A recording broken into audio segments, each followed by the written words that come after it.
And now the show that's tantamount to internet graffiti, the Circadian Cast.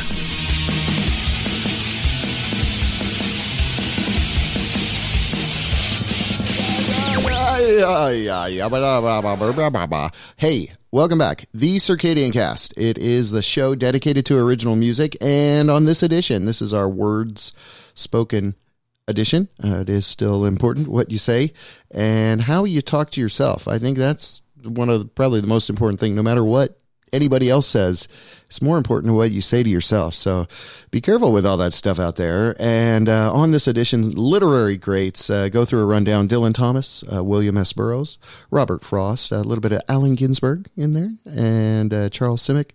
Who else you got? Robert Penn Warren, Langston Hughes, Sylvia Plath, E.E. Cummings, of course, Bukowski is there, and Ann Sexton and Billy Collins, and closing the whole deal out right here, Man of Orlando, Jack Kerouac. So I truly hope you enjoy this. WJBWnetworks.com for all the innovation that you have copied. That you will experience. WInternet.jbw.internet.com. It's Sunday, so enjoy. Do not go gentle into that good night. Old age should burn and rave at close of day. Rage, rage against the dying of the light. The wise men at their end know dark is right, because their words had forked no lightning. They do not go gentle into that good night. Good men the last wave by, crying how bright their frail deeds might have danced in a green bay. Rage, rage against the dying of the light. Wild men who caught and sang the sun in flight, and learned too late they grieved it on its way. Do not go gentle into that good night. Brave men near death, who see with blinding sight, blind eyes could blaze like meteors and be gay. Rage, rage against the dying of the light. And you, my father, there on the sad height, curse, bless me now with your fierce tears, I pray. Do not go gentle into that good night.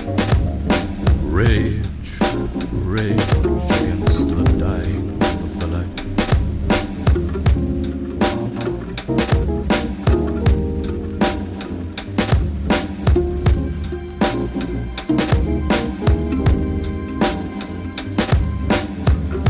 Some cities of the red night. This must be it. Warped planks and a tangle of trees and vines. The pool of the palace is covered with algae. A snake slithers into the green water. Weeds grow through the rusty shell of a bucket in the hammock. The stairs leading to the upper porches are fallen. Nothing here but the smell of empty years. How many years? I can't be sure.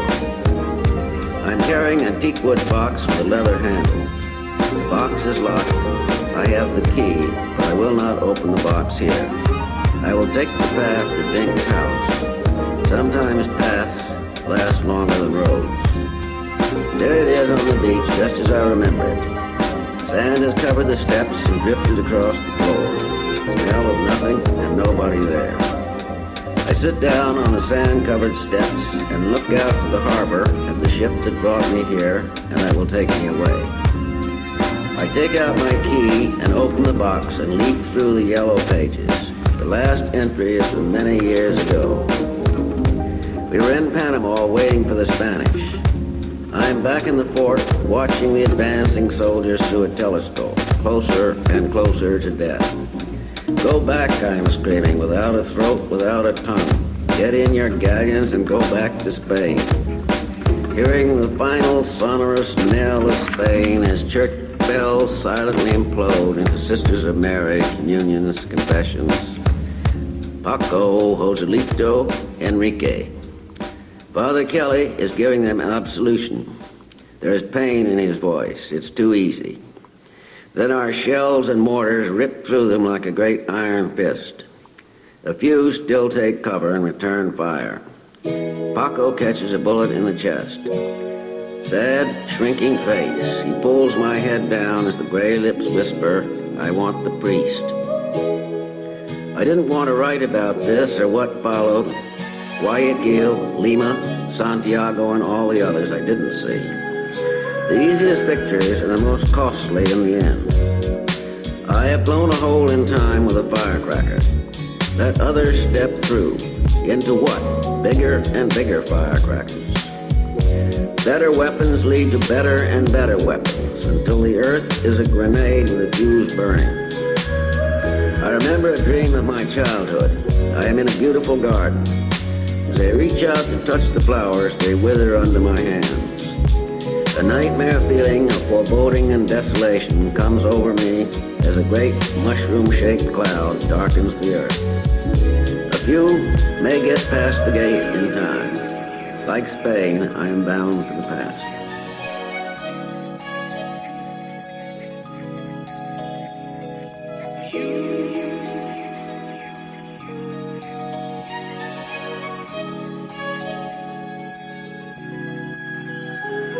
Two roads diverged in a yellow wood, and sorry I could not travel both and be one traveler. Long I stood and looked down one as far as I could to where it bent in the undergrowth, then took the other as just as fair, and having perhaps the better claim because it was grassy and wanted wear. Though as for that, the passing there had worn them really about the same, and both that morning equally lay in leaves no step had trodden black. Oh, I kept the first for another day, yet knowing how way leads on to way, I doubted if I should ever come back. I shall be telling this with a sigh somewhere ages and ages hence. Two roads diverged in a wood, and I took the one less traveled by, and that has made all the difference.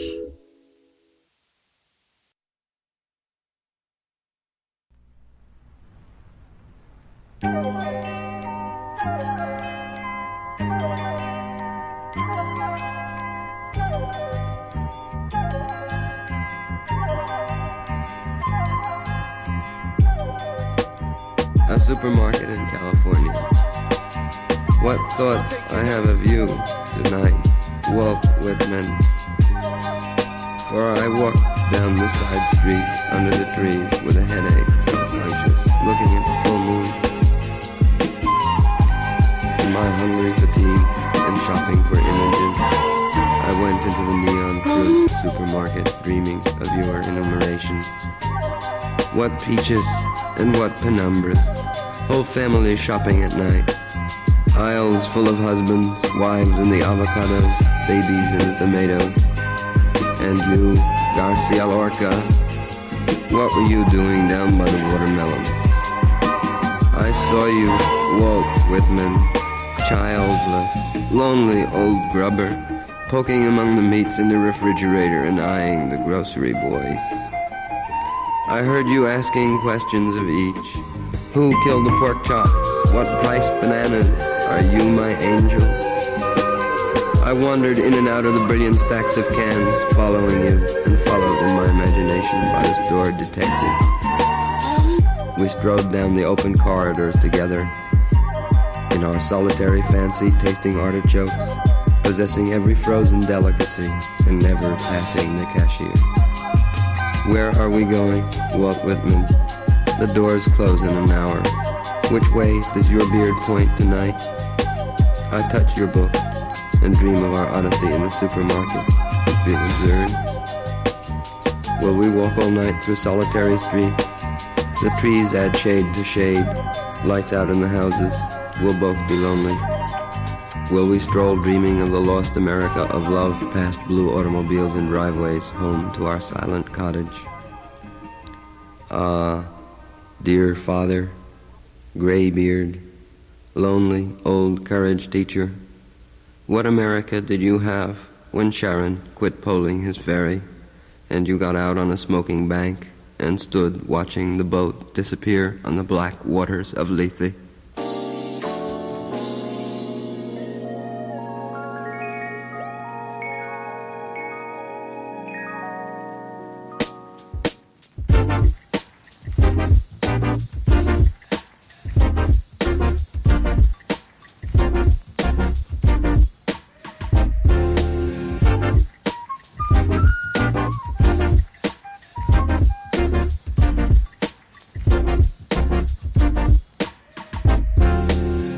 In my craft or sullen art, exercised in the still night, when only the moon rages, and the lovers lie abed with all their griefs in their arms.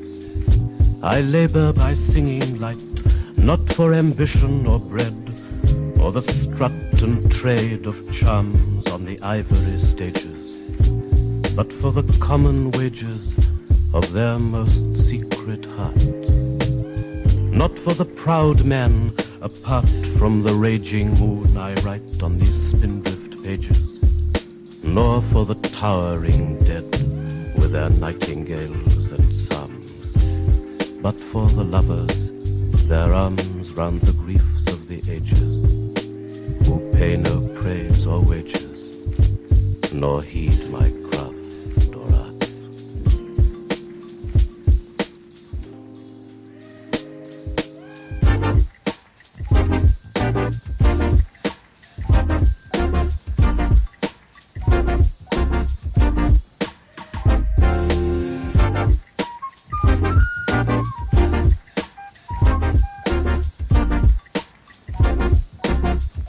I was stolen by the gypsies. My parents stole me right back. Then the gypsies stole me again. This went on for some time. 1 minute I was in the caravan suckling the dark tit of my new mother. The next I sat at the long dining room table eating my breakfast with a silver spoon. It was the first day of spring. One of my fathers was singing in the bathtub. The other one was painting a live sparrow, the colors of a tropical bird.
$2.27, January 17th, 1956.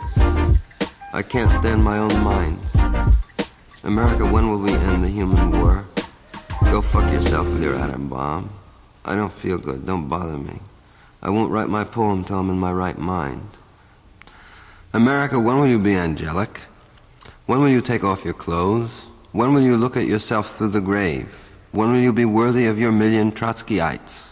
America, why are your libraries full of tears? America, when will you send your eggs to India? I'm sick of your insane demands. When can I go into the supermarket and buy what I need with my good looks? America, after all, it is you and I who are perfect, not the next world. Your machinery is too much for me. You made me want to be a saint. There must be some other way to settle this argument. Burroughs is in Tangiers. I don't think he'll come back. It's sinister. Are you being sinister, or is this some form of practical joke? I'm trying to come to the point. I refuse to give up my obsession. America, stop pushing. I know what I'm doing. America, the plum blossoms are falling. I haven't read the newspapers for months. Every day somebody goes on trial for murder. America, I feel sentimental about the Wobblies. America, I used to be a communist when I was a kid. I'm not sorry. I smoke marijuana every chance I get. I sit in my house for days on end and stare at the roses in the closet. Whenever I go to Chinatown, I get drunk and never get laid. My mind is made up. There's going to be trouble. You should have seen me reading Marx. I have mystical visions and cosmic vibrations. America, I still haven't told you what you did to Uncle Max after he came over from Russia. I'm addressing you. Are you going to let your emotional life be run by Time magazine? I'm obsessed by Time magazine. I read it every week. Its cover stares at me every time I slink past the corner candy store. I read it in the basement of the Berkeley Public Library. It's always telling me about responsibility. Businessmen are serious. Movie producers are serious. Everybody's serious but me. It occurs to me that I am America. I'm talking to myself again. Asia is rising against me. I haven't got a Chinaman's chance. I better consider my national resources. My national resources consist of 2 joints of marijuana, millions of genitals, an unpublishable private literature that goes 1,400 MPH, and 25,000 mental institutions. I say nothing about my prisons, nor the millions of underprivileged who live in my flower pots under the light of 500 suns. I've already abolished the whorehouses of France. Tangiers are the next to go. My ambition is to be president, despite the fact that I'm a Catholic. America, how can I write a holy litany in your silly mood? I will continue, like Henry Ford. My strophes are as individual as his automobiles. More so, they're all different sexes. America, I will sell you strophes, 2,500 apiece, 500 down on your old strophe. America, free Tom Mooney. America, save the Spanish loyalists. America, Sacco and Vanzetti must not die. I am the Scottsboro Boys. America, when I was 7, Mama took me to communist cell meetings. They sold us garbanzos a handful per ticket. A ticket cost a nickel and the speeches were free. Everybody was angelic and sentimental about the workers. It was all so sincere you have no idea what a good thing the party was. In 1835, Scott Nearing was a grand old man, a real mensch. Mother Bloor made me cry. I once saw Israel Amter plane. Everybody must have been a spy. America, you don't really want to go to war. America's them bad Russians. Them Russians, and them Chinamen, and them Russians. The Russia wants to eat us alive. The Russia's power mad. She wants to take our cars from out our garages. Her wants to grab Chicago. Her needs Red Readers as digests. Her wants our auto plants in Siberia. Him big bureaucracy running our filling stations. That no good. Ugh, him make Indians learn read. Him need big black niggers. Her make us all work 16 hours a day. Help. America, this is quite serious. America, this is the impression I get from looking in a television set. America, is this correct? I'd better get right down to the job. It's true, I don't want to join the army or turn lathes and precision parts factories. I'm nearsighted and psychopathic anyway. America, I'm putting my queer shoulder to the wheel.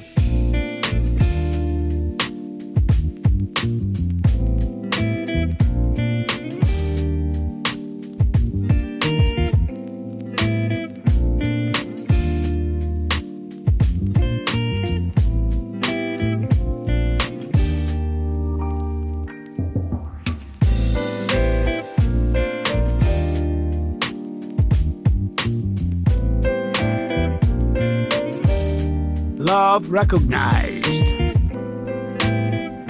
There are many things in the world, and you are one of them. Many things keep happening, and you are one of them. And the happening that is you keeps falling like snow on the landscape of not you, hiding hideousness until the streets and the world of wrath are choked with snow. How many things have become silent? Traffic is throttled. The mayor has been clearly remiss, and the city was totally unprepared for such a crisis. Nor was I. Yes, why should this happen to me? I've always been a law-abiding citizen. But you, like snow, like love, keep falling. And it is not certain that the world will not be covered in a glitter of crystalline whiteness, silence.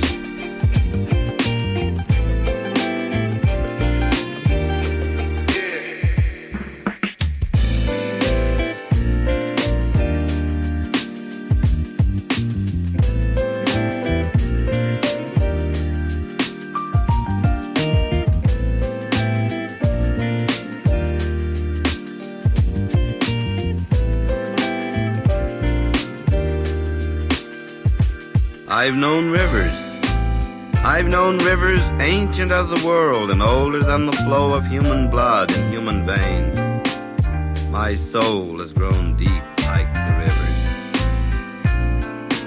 I bathed in the Euphrates when dawns were young. I built my hut near the Congo, and it lulled me to sleep. I looked upon the Nile and raised the pyramids above it. I heard the singing of the Mississippi when Abe Lincoln went down to New Orleans, and I've seen its muddy bosom turn all golden in the sunset. I've known rivers, ancient, dusky rivers. My soul has grown deep like the rivers.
Lady Lazarus.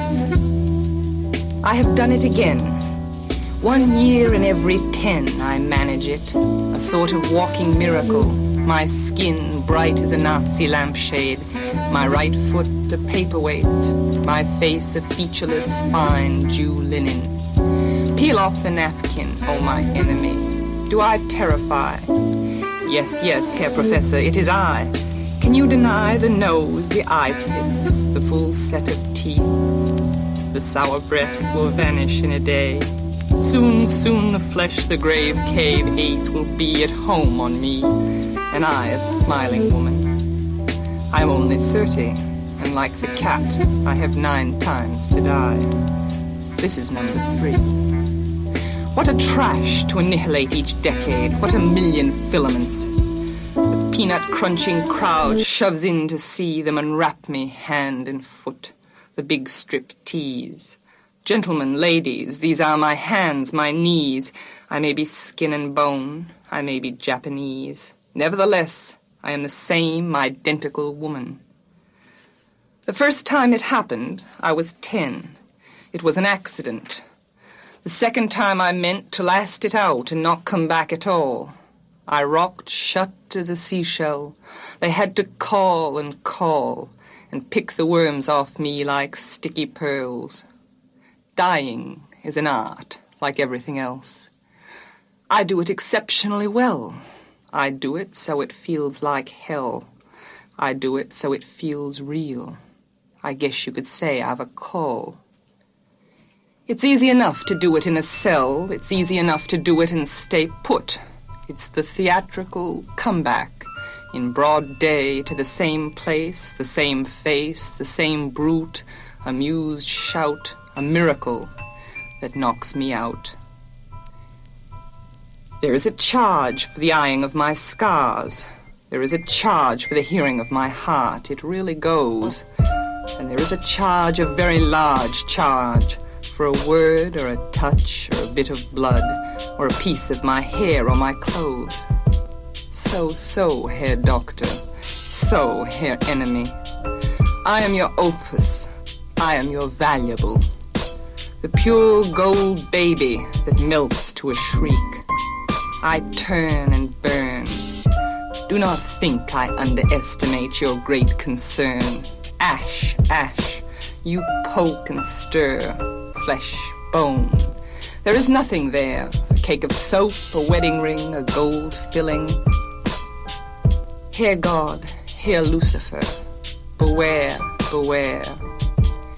Out of the ash I rise with my red hair, and I eat men like air.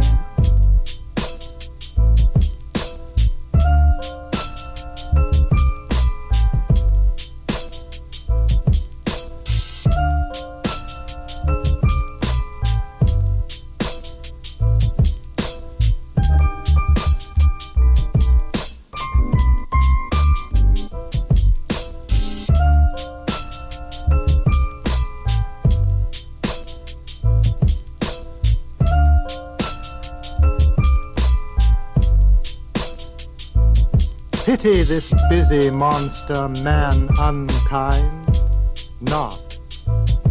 Progress is a comfortable disease. Your victim, death and life safely beyond, plays with the bigness of his littleness. Electrons deify one razor blade into a mountain range. Lenses extend unwish through curving where, when, till unwish returns on its unself. A world of made is not a world of born. Pity poor flesh and trees, poor stars and stones, but never this fine specimen of hyper-magical, ultra-omnipotence. We doctors know a hopeless case if, listen, there's a hell of a good universe next door. Let's go.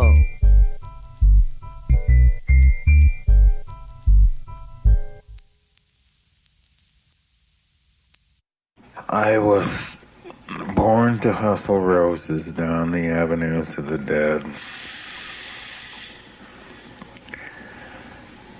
River gut, girl, river, dam, drown.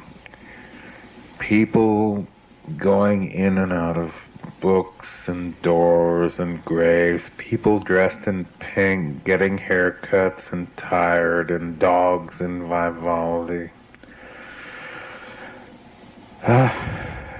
You missed the cat argument. The gray was tired, mad, flipping tail, and he monkeyed with the black one who didn't want to be bothered. And then the black one chased the gray one, pawed it once. The gray one said, "Yow!" ran away, stopped, scratched its ear, flicked at a straw, hopped in the air and ran off, defeated and planning.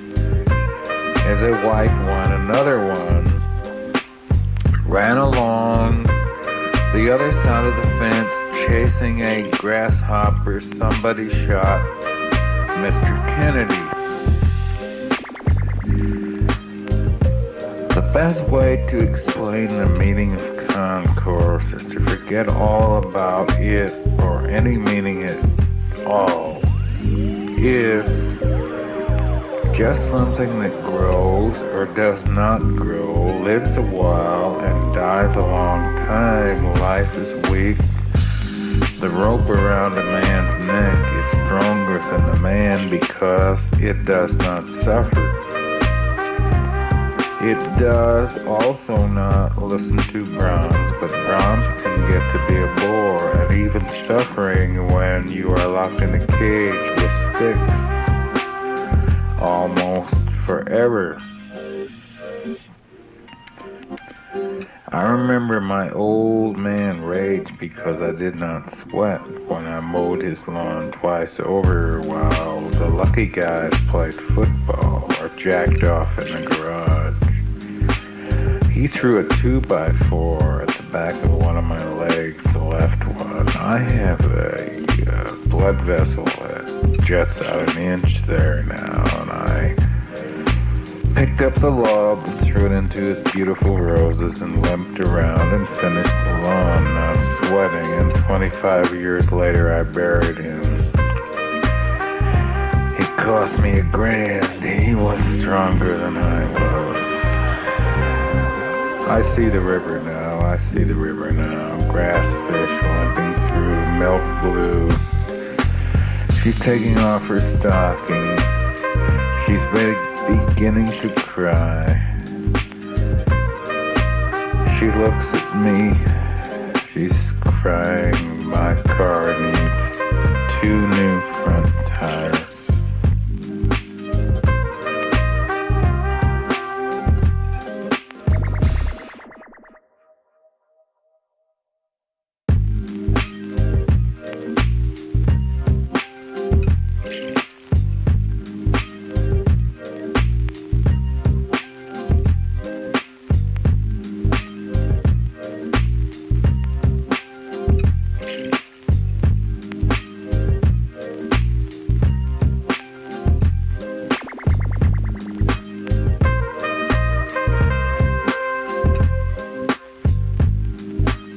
The secret of my endurance.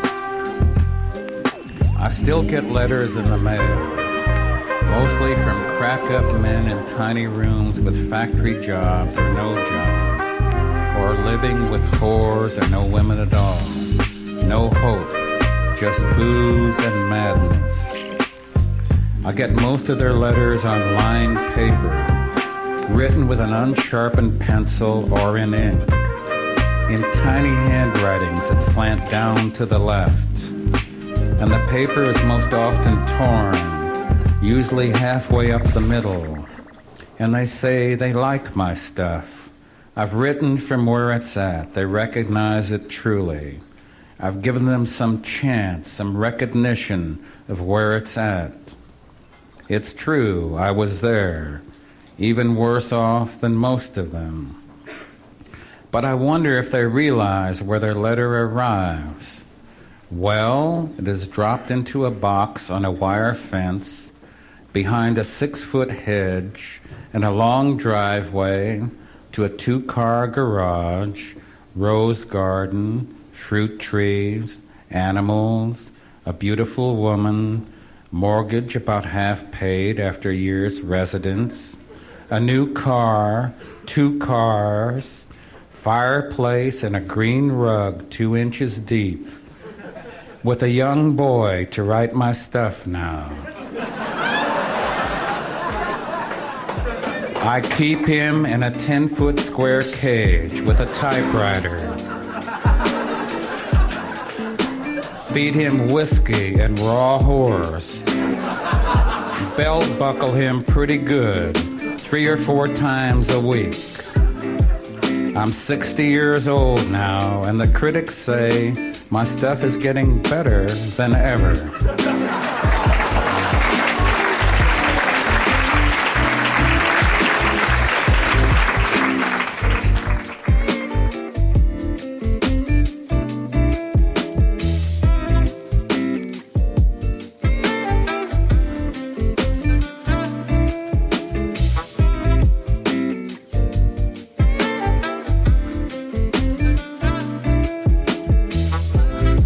Next to, of course, God, America, I love you, and the pilgrims and so forth. Oh, say, can you see by the dawn's early my country's resolve? Centuries come and go and are no more. What of it we should worry? In every language, even deaf and dumb, thy sons acclaim your glorious name. By Gurry, by Jingo, by G, by gosh, by God. Why talk of beauty? What could be more beautiful than these heroic happy dead who rushed like lions to the roaring slaughter? They did not stop to think, they died instead. Then shall the voice of liberty be mute. He spoke and drank rapidly with glass.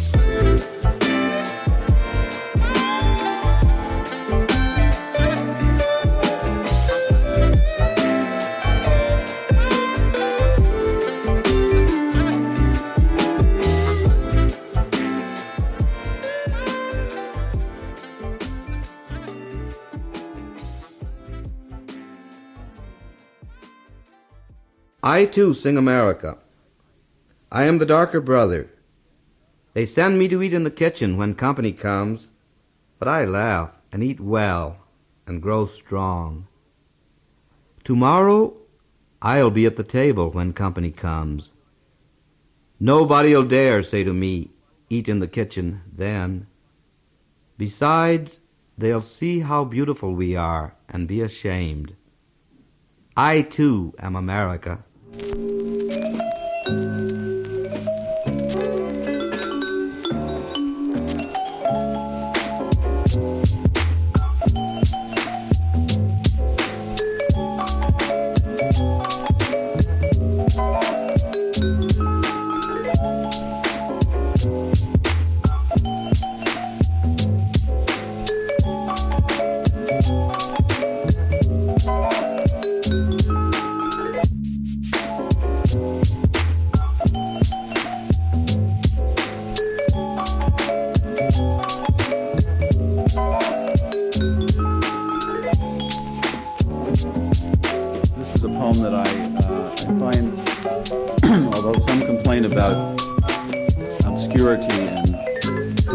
Poetry. This seems to be a poem that anyone over 30 has an immediate grasp of, and anyone over 40 or 50 has an intense fondness for. It's called Forgetfulness. And it begins by describing what one author called literary amnesia, which is that realization that you have forgotten everything that you ever read. It is a kind of feeling that the mind is this small, unfurnished apartment. Forgetfulness. The name of the author is the first to go, followed obediently by the title, the plot, the heartbreaking conclusion, the entire novel, which suddenly becomes one you have never read, never even heard of. It is as if, one by one, the memories you used to harbor decided to retire to the southern hemisphere of the brain, to a little fishing village where there are no phones. Long ago, you kissed the names of the 9 muses goodbye, and you watched the quadratic equation pack its bags. And even now, as you memorize the order of the planets, something else is slipping away, a state flower perhaps, the address of an uncle, the capital of Paraguay. Whatever it is you are struggling to remember, it is not poised on the tip of your tongue, not even lurking in some obscure corner of your spleen. It has floated away down a dark mythological river whose name begins with an L as far as you can recall. Well on your own way to oblivion, where you will join those who have even forgotten how to swim and how to ride a bicycle. No wonder you rise in the middle of the night to look up the date of a famous battle in a book on war. No wonder the moon in the window seems to have drifted out of a love poem that you used to know by heart.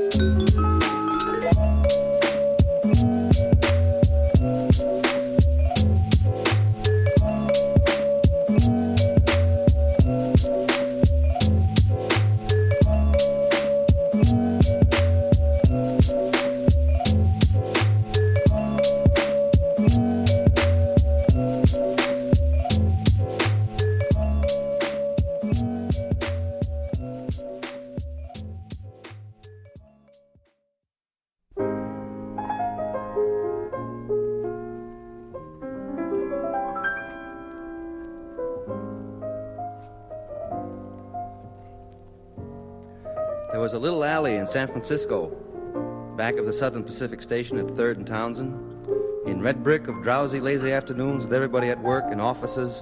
In the air you feel the impending rush of their commuter frenzy. As soon they'll be charging en masse for market and Sansom buildings on foot and in buses and all well-dressed through working man Frisco of walk-up truck drivers. And even the poor grime-bemarked 3rd Street of lost bums, even Negroes so hopeless and long left east, and meanings of responsibility and try, that now all they do is stand there spitting in the broken glass, sometimes 50 in one afternoon against one wall at 3rd and Howard. It is all these Millbrae and San Carlos neat necktied producers and commuters of America and steel civilization rushing by with San Francisco Chronicles and green call bulletins, not even enough time to be disdainful. They've got to catch 130, 132, 134, 136, all the way up to 146, till the time of evening supper in homes of the railroad earth, when high in the sky the magic stars ride above the following hotshot freight trains. It's all in California. It's all a sea. I swim out of it in afternoons of sun-hot meditation in my jeans with head on handkerchief on brakeman's lantern, or, if not working, on book. I look up at blue sky of perfect lost purity and feel the warp of wood of old America beneath me.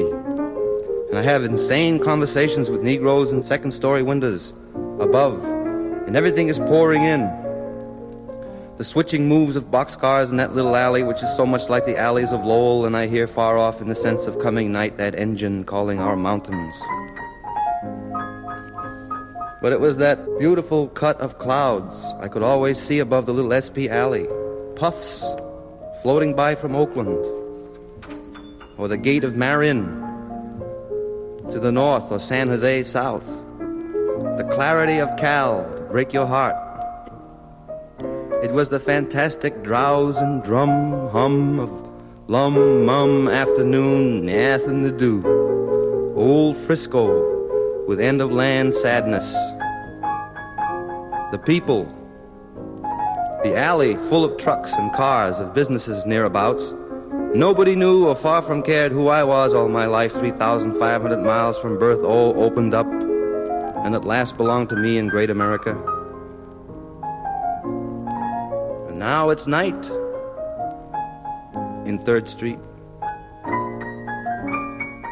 The keen little neons and also yellow bulb lights of impossible-to-believe flops. The dark, ruined shadows moving back of torn yellow shades like a degenerate China with no money. The cats in Annie's alley. The flop comes on, moans, rolls. The street is loaded with darkness. Blue sky above with stars hanging high over old hotel roofs and blowers of hotels moaning out dusts of interior. The grime inside the word-in mouths is falling out tooth by tooth. The reading rooms tick-tock, big clock with creak chair and slant boards and old faces looking up over rimless spectacles bought in some West Virginia or Florida or Liverpool, England pawn shop long before I was born. And across rains, they've come to the end of the land sadness, end of the world gladness. All your San Francisco will have to fall eventually and burn again. But I'm walking, and one night, a bum fell into the hole of the construction job where they're tearing a sewer by day. The husky Pacific and Electric youths in torn jeans who work there, often I think of going up to some of them like, say, blonde ones with wild hair and torn shirts, and they say, "You ought to apply for the railroad. It's much easier work. You don't stand around the street all day and you get much more pay." But this bum fell in the hole. You saw his foot stick out. British MG, also driven by some eccentric, once backed into that hole. And as I came home from a long Saturday afternoon local to Hollister out of San Jose, miles away across verdurous fields of prune and juice joy, here's this British MG backed and legs up, wheels up into a pit, and bums and cops standing right outside the coffee shop. It was the way they fenced it, but he never had the nerve to do it due to the fact that he had no money and nowhere to go, and oh, his father was dead, and oh, his mother was dead, and oh, his sister was dead, and oh, his whereabout was dead. But and then at that time also, I used to lay in my room on long Saturday afternoons listening to Jumpin' George with my fifth of Tokay, no tea, and just under the sheets laugh to hear the crazy music. Mama, he treats your daughter mean. Mama, Papa, don't you come in here, I'll kill you, etc. Getting high by myself in room glooms, and all wondrous knowing about the Negro, the essential American, out there, always finding his solace, his meaning in the Fellaheen street, and not in abstract morality. And even when he has a church, you see the pastor out front bowing to the ladies on the make. You hear his great vibrant voice on the Sunday afternoon sidewalk full of sexual vibratos, saying, why, yes, man, but the gospel do say that man was born of woman's womb. No, and so, by that time, I come crawling out of my warm sack and hit the street. When I see the railroad ain't gonna call me till 5 a.m. Sunday morning, probably, for a local out of Bay Shore. In fact, always for a local out of Bay Shore. And I go to the whale bar of all the wild bars in the world, the one and only 3rd and Howard. And there I go in and drink with the madmen, and if I get drunk, I get. The girl who come up to me in there one night, I was there with Al Buckle, said to me, you want to play with me tonight, Jim? And I didn't think I had enough money. And I told this to Charlie Lowe, and he laughed, said, how do you know she wanted money? Always take the chance that she might be out just for love, or just out for love. You know what I mean? Don't be a sucker. She was a good-looking doll. And she said, how would you like to ulyuku with me, Mon? And I stood there like a jerk. In fact, bought drink, got drink drunk that night. And in the 299 club, I was hit by the proprietor, the band breaking up the fight, before I had a chance to decide to hit him back, which I didn't want to do anyway. And out on the street, I tried to rush back in, but they had locked the door and were looking at me through the forbidden glass in the door with faces like undersea. I should have played with her shoo-doo-doo-doo-doo-doo-doo-doo.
It's okay. He's with me. It's okay. The Circadian Cast. That's all this is. He's doing a spoken word thing. Leave the guy alone. Leave Flocka guy alone. You're stepping on his bit. Besides that, sir, I ask you to leave the property, please. No. All right. I am JB Webb. We do a weekly talk show. This week, Kevin Green, badass drummer here in Orlando. He's in like 12 bands, literally, I think. Danny Rock, a great artist, will be calling us. And Katie Johnson, Pulp Town. It's a cool new kind of digital rag. No, digital rag doesn't sound good. Journalistic, activistic. I got it on video for you. Activistic. Man, that was okay. Take it easy. We encourage you each week to love and respect each other on this program. On other programs, we may pop off a little. Just because that's how it works.